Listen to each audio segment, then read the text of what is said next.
Hello, everyone, and welcome to the webinar for the iSOTL Advocacy Committee. This is a short webinar to discuss the Advocacy Committee's activities with a view to encouraging applications for the positions of member at large and student member at large. I'm delighted that I'm joined today by three members of the Advocacy Committee: Alexander Eden, James DeVita, and Emma Peasland. I'm Ed Venn. I am one of the co-chairs. The Advocacy Committee, as you may know, exists to implement the mission of iSOTL to support, review, recognise and find appropriate uses for SOTL.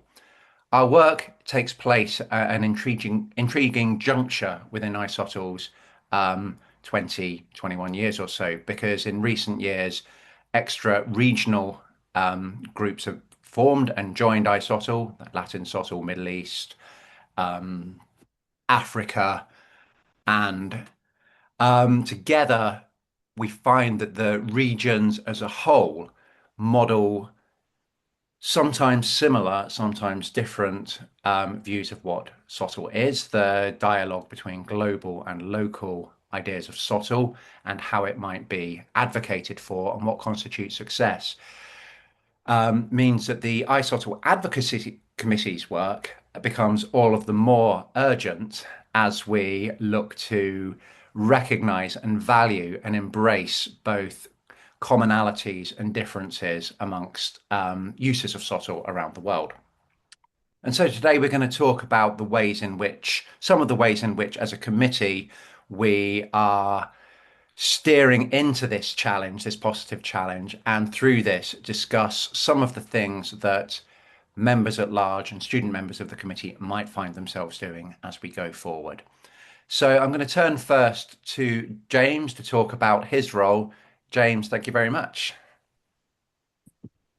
Thanks, Ed, and welcome everyone. I am James DeVita. I currently serve as the Assistant Vice President for Academic Partnerships and High Impact Experiences at the University of Maryland, Baltimore County, in Baltimore, Maryland, in the US. My current role is actually an administrative one, so I hold a leadership position. Prior to that, I spent about 15 years as a faculty member, sort of engaging in scholarship of teaching and learning, particularly sort of in some interest in non-traditional forms of SOTL, arts-based approaches, kind of utilizing assessment-based approaches and work. And so I was really drawn to the advocacy committee to be able to sort of bring some of my interests and perspectives on engagement in SOTL more broadly, but also in iSOTL previously, and think about how we could advocate for a sort of bigger kind of definition and inclusion of SOTL as a part of iSOTL's work. So what would the role potentially be of non-faculty, for example, in engaging in scholarship of teaching and learning and participating and contributing to iSOTL? And then again, what are some of the ways in which we might sort of look at what might be considered non-traditional forms of scholarship and so arts-based, performance-based approaches and things like that. So that was really the lens with which I came kind of to the advocacy committee. Since joining, I think, and despite the fact that we are UK, sort of US represented, there's a pretty international sort of representation kind of among the group overall. And what I learned is that we're not really necessarily the out front sort of like cheerleaders or champions sort of advocates of SOTL or iSOTL. We're doing a lot of work to sort of provide some of the foundational support so that we can build a larger advocacy network in iSOTL, and I think even beyond the organization itself. So I've been really excited. I think one of the my favorite things that I've been able to engage in so far, Ed and I spent some time last semester interviewing the regional VPs from the different regions within iSOTL and gaining kind of an in-depth understanding of the successes and challenges and different components and different ways that SOTL shows up in the region, and then some of the different opportunities for engaging with partners through iSOTL in those different regions. And so again, kind of learning about the diversity across the really sort of internationalness of iSOTL, and then helping to understand how we could tailor some of our resources and programs to be able to meet those different regional needs. And so very excited for that work. I I'm not going to steal any thunder from Alex, but I've been very excited to kind of collaborate with him as well, kind of deeper in one of the regions on some of that work. So I think if you're someone who gets excited about, not just being able to kind of be the advocate and sort of tell the story of iSocial itself, but be able to help kind of set up some of the components so that we can engage a larger network, then this is definitely a committee I would encourage you to think about joining. Thanks. Brilliant. Thank you so much, James. Alex, I believe the baton was passed very clearly to you there. Yes. Hello, everybody. So my name is Alex, and I'm currently a new assistant professor of biology at the University of Minnesota, Rochester in the United States. And prior to this, I've actually had an interesting journey, but I'll just jump to a couple of years ago when I first joined the advocacy committee. I was a student, so I was a PhD candidate at Florida International University in Miami, Florida. At that time, I had the pleasure of attending the iSolo conference that took place in the Netherlands, which was a very honestly transformative time for me because I felt like I was in a room talking to people that actually love talking about teaching and learning and students. And after hanging around with too many biologists, you sometimes find that passion is sometimes hard to find, right? And so I was really happy to be in this space, and I was really happy to learn about what other people are doing around the world. But something that I noticed was that all the conversations tended to focus on faculty, staff, teaching and learning centers, and I felt like there wasn't enough conversation around students, as in like graduate students or even undergraduate students, and thinking about what they can contribute or how to support them in this journey to solo, especially since the phrase solo in the Scholarship of Teaching and Learning was new for me. I had heard about education research, discipline-based education research. I used to be a high school teacher, but I never knew about solo. So here I am, like a fish out of water, trying to figure this out. And then, sure enough, the advocacy committee came along and was like, hey, you could be a student member on the committee. And I was like, yeah, sure, why not? And from the beginning, I felt very much welcomed. I felt like my voice mattered. I felt like I could contribute to any conversation, even if I felt like I didn't know a lot. I felt like my perspective was very much welcomed. And in addition to that, I could contribute my own perspectives and experiences. I could say, well, as a grad student, it would be a challenge to do X, Y, or Z.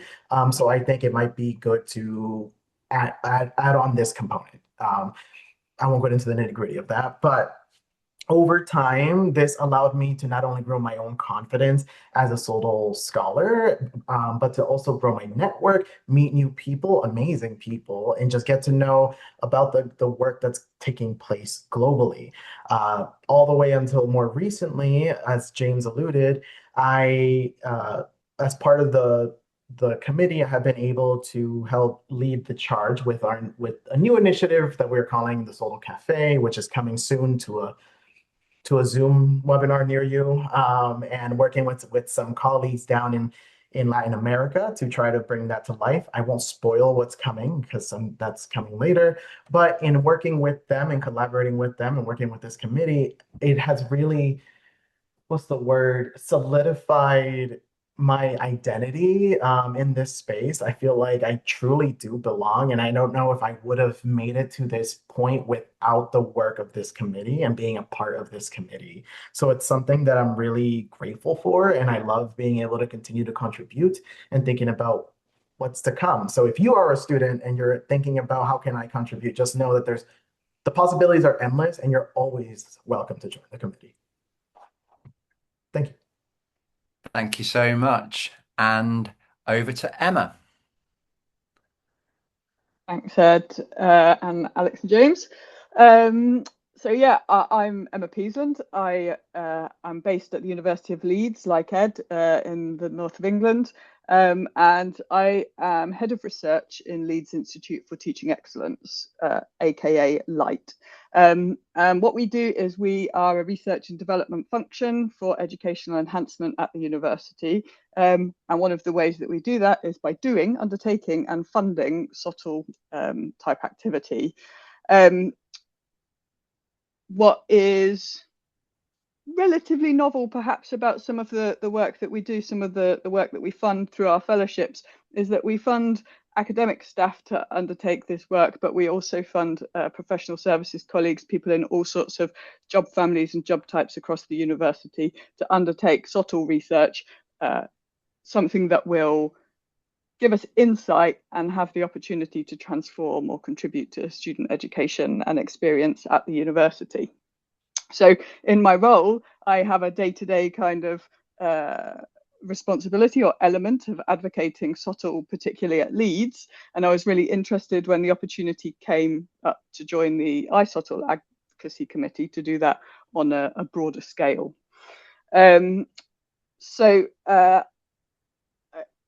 Yeah, I mean, I have a background in environmental education, but not so much in higher education. So I've moved into this space within the last 10 years. So undertaking a bit like Alex is talking about a PhD and finding myself also sitting with lots of biologists who were interested in lots of very species specific things and not so much in teaching and learning. So being able to engage through organizations like iSOTL was a really cool kind of contribution to the work that I was doing and continue to do now.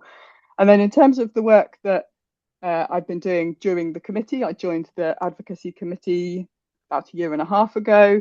And at that point, we were developing our operational plan. And one of the kind of key streams of work within that is being able to communicate with people and in order to be able to advocate for SOTL. So I've been particularly involved in a stream of work developing kind of plans and templates to enable us to do that. So this is still quite future facing, and we're hoping to be able to put this into action in the near future, and it will build on some of the work that my colleagues have described. There's been undertaken to get to know the regions and be able to tailor our communications to people appropriately. So yeah, so for me, being able to advocate for SOTL on an institutional basis is a key part of my role, and joining this committee has been a treat, a pleasure to be able to do that on a wider basis. So if that's something that you're interested in, then yeah, please express your interest. Thank you so much. And by way of wrapping up before we open the floor for questions and discussion, I'll go back to the point that I made at the start that when this outgoing 25-26 cycle began, actually three of us were new on the committee, James, Emma, and I. Alex had been on for longer, but as this was the time where the new regions came on board, it felt like a pivotal moment. And so I think much of the work that we've done this year, as James mentioned, has been foundational. It's been setting the scene. But I think you might be able to glean from everything that you've heard that we're at a point where the advocacy committee is ready to capitalize on this work. We've got the global cafes coming online. We've got the fruits of our discussions with regions. We've got an ongoing piece of work around canvassing members across the iSOTL community to understand better their definitions of SOTL and success. This would be something that we hope to be talking about at the iSOTL 26 conference. We have an advocacy network online. So beyond the advocacy committee itself, a body of people there to help support our work and reaching out to the wider community. So for members at large and student members at large joining the committee, this would be a very exciting opportunity to take the work that we've done and collaborate with us to really bring the affordances of this work to the wider community and to really bring some deliverables. So it's 26, 27 looks like it's going to be a really exciting year for the advocacy committee, and we're really excited to be welcoming new folk onto the committee. Just as a final bit of housekeeping, the commitment for the role, we have generally monthly meetings, normally around 1 hour per month. This is to discuss work in progress. But as you will have heard, as part of our operational plan, we have smaller work packages, smaller projects and task and finish projects. And so these often involve one or two members of the committee collaborating to see that through. So there's a little bit of additional work done in the background, but this is very much tailored around colleagues' availability and time. And so it's very consultative about how projects are allocated. Often it's um, more a case of people volunteer rather than we sit there in increasingly awkward silence waiting for such a moment to happen. But yeah, so it's really an opportunity through these committee meetings, not only to report on our successes and strategic plans, but also for members of the committee to identify those projects that really fascinate them, the skills that they can bring towards it, so that we can capitalize on the rich and diverse range of skills and knowledge present.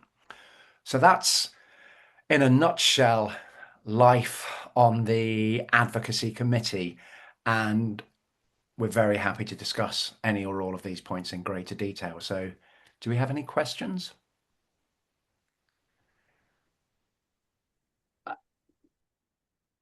Oh, Hi. Alicia. Can you tell me more about what your aims are for the committee going forward in this next year? Yeah, I'm happy to lead that one, but colleagues, please do pitch in. So, um, we are looking to conclude in one instance, looking to conclude a body of work where we have gathered together and are continuing to gather together the different ways in which our membership conceives of SOTL. So I think this is particularly important when thinking about the new regions, but in general about the international nature of ISOTL. And we can see the ways in which local knowledge and understanding comes into dialogue with more global, often North American views of SOTL in very productive ways. I think the ISOTL 25 conference was a wonderful example of how um, local traditions in New Zealand, Maori traditions, offer new perspectives and insight into SOTL. So we're we've embarked on this body of work, not just in terms of definitions, but also understanding what SOTL success looks like, what the impacts of SOTL are, how they manifest themselves differently. So during the course of this year, we would look to bring that first phase of information gathering to a close and draw on conclusions from that in order to inform more extensive and ongoing pieces of work that will go beyond, I think, the next calendar year about how we transform this knowledge into plans of action for advocacy within different regions where required, or where we can tailor messages that we feel would be suitable for all members. So, in a sense, this year coming up is very much about thinking through the global elements, how the global and the local shape how we reach our members, how we communicate our ideas, how we share our ideas and celebrate it. So I think it's a transformational piece of work that really rethinks just the most effective and efficient and impactful ways that Aristotle might advocate for not just its members, but also to connect with non-members as well.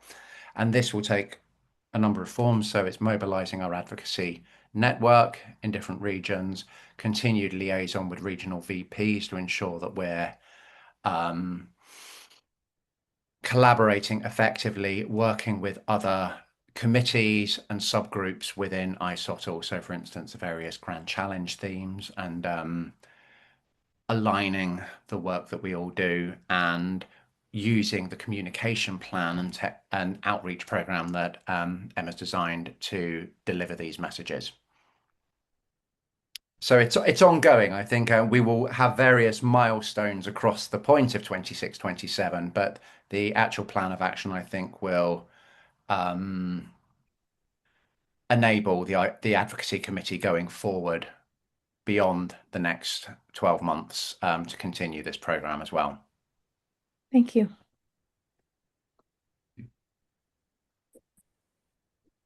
Can I jump in with another question, please? This has been very helpful and useful. Thank you, all four of you, for your kind of your thoughts and reflections on this. As you were saying a little bit in terms of the ways of working on the committee, and I've got a few more questions around that. So I was interested in sort of the size of the committee, the length of the service, and also where the accountability might sit. I can answer that. Land those questions at you, Ed. I'm sorry, that sounded very personal, and I was more generally reflecting on what you'd said in terms of the ways of working. Yeah. So the advocacy committee consists of two co-chairs, so one member at large, that's me, and a regional vice president who is being appointed shortly. There will be four members at large in total, including the new appointment. There'll be a student member at large who will be appointed, and there's also a representative from the ISOT or Inclusivity Committee. So whatever that number totaled, I should have use my fingers along the way. The term of office is 2 years. And the accountability, we make monthly reports to the ISOTL board to discuss our approach, sorry, bi-monthly reports there. So accountability sits with the ISOTL board going through. And I can just add, one of the things that I think, under Ed and Amy's leadership this past year, when we started off the year, we spent some time as a committee developing out a pretty detailed plan of action. You know what I mean? That I think also is holding us accountable to kind of making progress towards that plan, right? And that really does form the basis of sort of when we meet monthly, we go visit our plan and we sort of update on progress kind of within the committee. So we have it is one of the more sort of structured committees I've been involved in. We don't just sort of show up, sort of with a loose agenda and kind of talk over ideas. We really do have sort of some actions in place. So I think even to Elise, your question, like I imagine when we get the new members, we will probably look at that plan, revise it, and make some decisions about which particular action items we want to move forward this coming academic year. And it does feel I like getting things done, actually, like, and so it feels very productive as a committee member to have that plan in place and to be able to kind of check through and move through that in a really structured way that I think does also hold us accountable.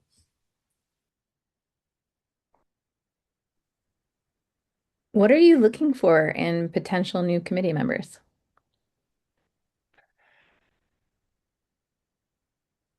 Tough I'm going to question. open that up. I've got an answer, but I'm going to open that up to my colleagues. Colleagues, what are you looking for in terms of your co-members at large and student member at large?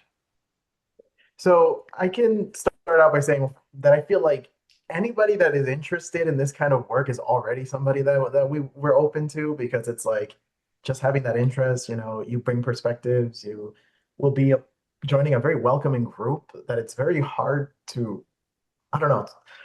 I don't think anybody would struggle to fit in. But as the former student member, I would say I'm definitely hoping that a student out there is open to joining, because it would be nice to help to continue bringing in those perspectives, especially like, sure, I might have been a grad student recently, but I don't know how things change now, right? Or I was a biology grad student. Maybe my perspectives are different than somebody else from another discipline.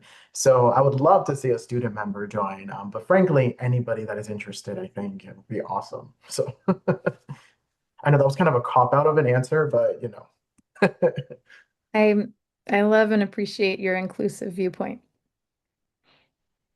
I would add to that just to say, like, well, similar to what Alex has just said, really. I think when I first joined the University of Leeds, I asked a question in my interview, which was like, what do you like about working in light? And the interviewer responded to say that we get to work with people who care about student education and student experience, and those are good people to work with. And I think that kind of is reflected here as well. Like we actually want to make a difference to advocate for SOTL, because it's really valuable in order to be able to make a contribution to student education and experience. And there's lots of other cool stuff that might come alongside it, like professional development benefits and that kind of thing. But ultimately, like, yeah, it's people who care about it and want to make a difference.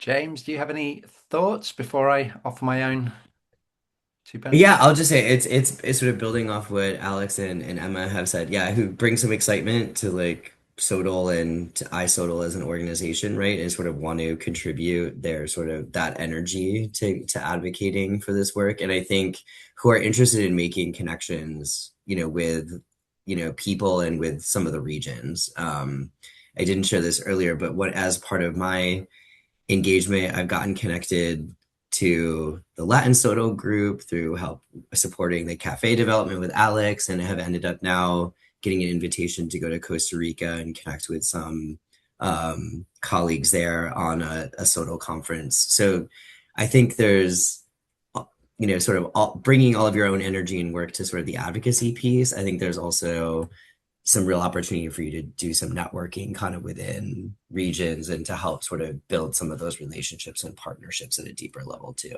if you're interested in that. I would echo all of that. I think enthusiasm for the subject, the desire to connect and work with people. I think embracing the I of iSottle is something that we've all done this year. And I think one of the great aspects of the committee is its yes and attitude.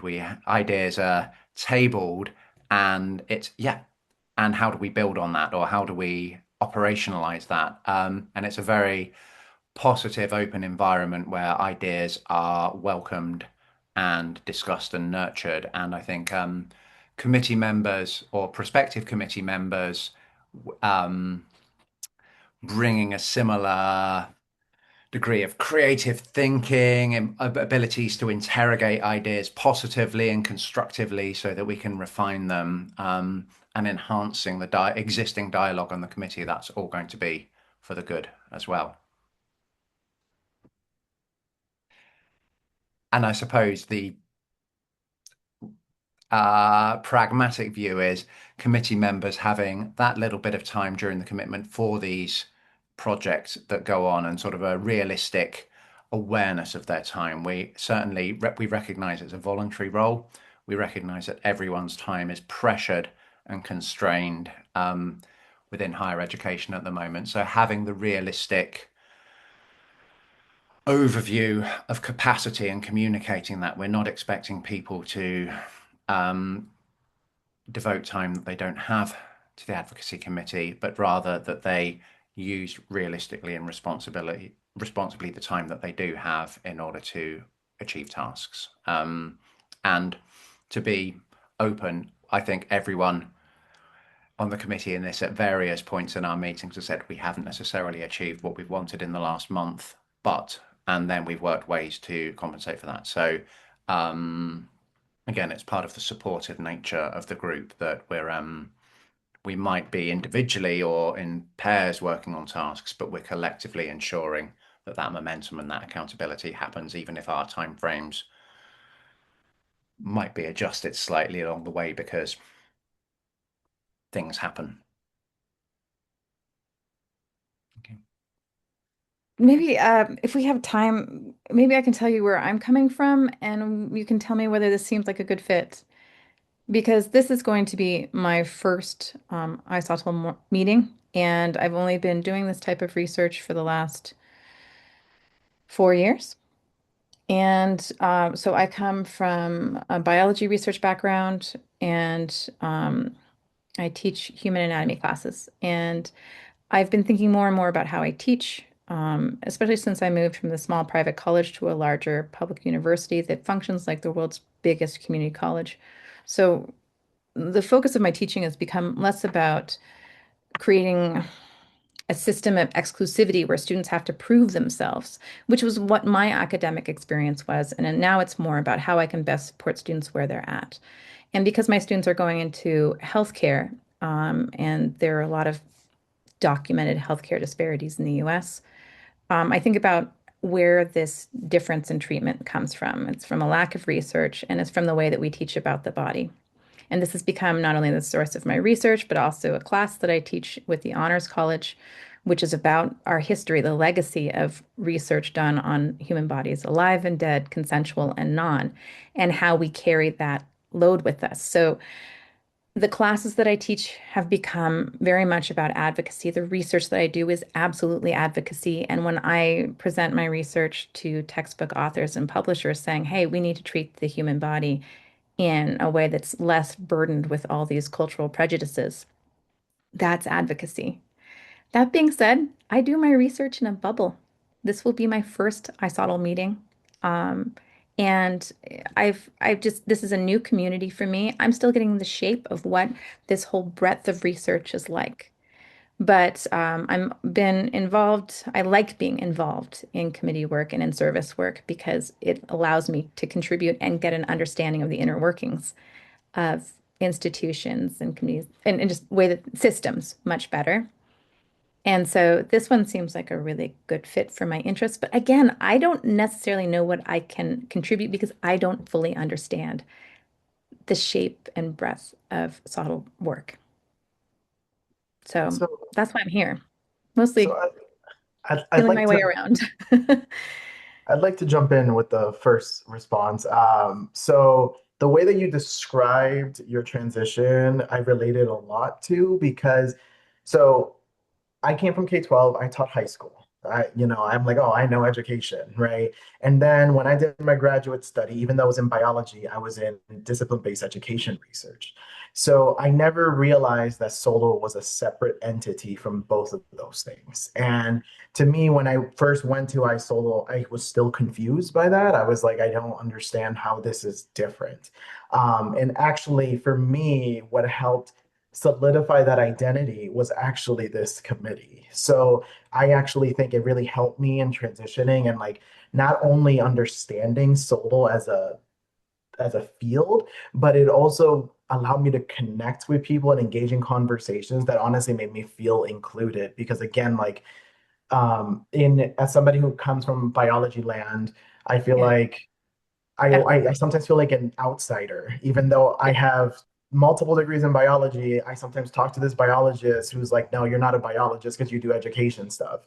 But yet in Sodal, like I feel like I could talk to somebody in music and then suddenly we relate to each other through this passion in education. It's this beautiful thing that I feel like the advocacy committee really helped me find, which in turn sparked this passion to advocate for Solo more broadly, more than I had already been doing. So I actually think the way that you describe it, I think it would just kind of keep you motivated more and like kind of give you a space during those low points to be like, no, I am doing the right thing and this is important. And kind of, at least for me, it recenters me every time we have a meeting and I come out of it like, this is amazing. So I, I hope that made sense. thank you. And just add just very briefly to that, that I think learning on the job, as it were, the sort of the breadth of Sotolin on top of what one might be doing themselves, and encountering firsthand barriers to connecting with Sotal or advocating locally the value of Sotal. These are the arguments that we make when advocating for Sotal on a larger scale, whether it's to institutions, whether it's to promotion committees. We have to go through that same, well, we going through that experience of defining for ourselves what social is, how it exists, what its benefits are, enable us to make those arguments better to others. So rather than pull definitions off the shelf in order to make that case, it's actually living and learning for sort of self-advocacy. Why am I doing this? What's it for? What are the benefits? And then being able to communicate those benefits to others. Well, that's part of our remit as well. So I think the situation you and Alex have described there, I think, can be a very powerful impetus um, to the work that we're doing. Okay, I'm aware of time, but Carol, do you have any more questions from your end? I don't think I do. I think you've covered quite a lot. You've given me a much better sense of the work of the committee than I had at the start of the call, and I'm really grateful for that. Thank you. Thank you all. So, well, thank you both so much for coming. And anyone who is watching this video afterwards, thank you all for watching it. We're, I think it's a really fun committee. It feels a really meaningful committee. I think we're a close-knit committee as well, and we would absolutely welcome expressions of interest, and look forward to working with people either as part of the committee or more generally as part of ongoing advocacy work going forward. So to everyone who's here today and everyone watching at home, thank you all very much indeed. Thank you. And there we go. Bye, folks. Thank you.